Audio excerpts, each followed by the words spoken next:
তেলিয়ামুড়া মহকুমা পুলিশ আধিকারিক প্রসূন কান্তি ত্রিপুরা ব্যক্তিগত উদ্যোগে এবং তার উপার্জিত অর্থে তেলিয়ামুড়া পুরো এলাকার 15টি ওয়ার্ডে যে সকল মহিলারা বিভিন্ন বাড়ি থেকে ময়লা আবর্জনা সংগ্রহ করে তাদের মধ্যে কম্বল বিতরণ করেন। অনুষ্ঠানে মহকুমা পুলিশ আধিকারিক ছাড়াও উপস্থিত ছিলেন তেলিয়ামুড়া বিধানসভার বিধায়িকা তথা ত্রিপুরা বিধানসভার মুখ্য সচেতক কল্যাণী সাহা রায়, তেলিয়ামুড়া পুর পরিষদের চেয়ারম্যান রূপক সরকার সহ অন্যান্যরা।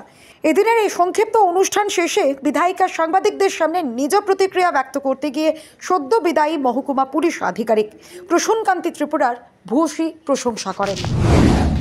তিনি শুধু একজন গভর্নমেন্ট এমপ্লয়ি নন, যে পুলিশ অফিসার শুধু নন, এই সমাজের একজন মানুষ এবং এই সমাজের একজন যার সত্তা রয়েছে, যার একটা ভিন্ন চিন্তা ভাবনা রয়েছে, এমন একটি মানুষ তিনি হচ্ছেন রাজ্যের মাননীয় মুখ্যমন্ত্রী যে আহ্বান রেখেছেন নেশামুক্ত ত্রিপুরা। তিনি নেশামুক্ত ত্রিপুরার জন্য ওতপ্রোতভাবে কাজ করেছেন এই তেলিয়ামুড়া মহকুমায় বিগত তার পোস্টিংয়ের সময়কাল থেকে।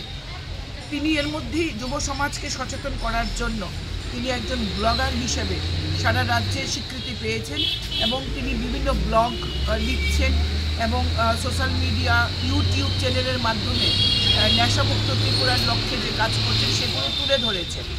এবং আমি যেটুকুনি জেনেছি এই ব্লগের থেকে তার একটা সোর্স অফ ইনকাম জেনারেট হয়।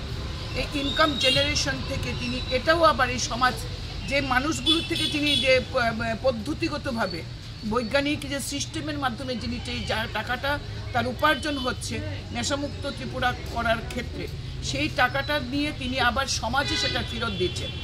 এর জন্য তিনি তার যে রোজগারটা হচ্ছে, যে উপার্জনটা হচ্ছে, তিনি গরিব মানুষের মধ্যে সেই টাকাটা তুলে দিচ্ছেন। বিগত কিছুদিন যাবৎ গরিব ছাত্রছাত্রীদের তিনি বই পুস্তক যেমন দিয়েছেন, গরিব মানুষদের শীত বস্ত্র কম্বল তুলে দিচ্ছেন। আমি গতকালকেও সোশ্যাল মিডিয়াতে দেখেছি, রাজ্যের বাইরে থেকেও।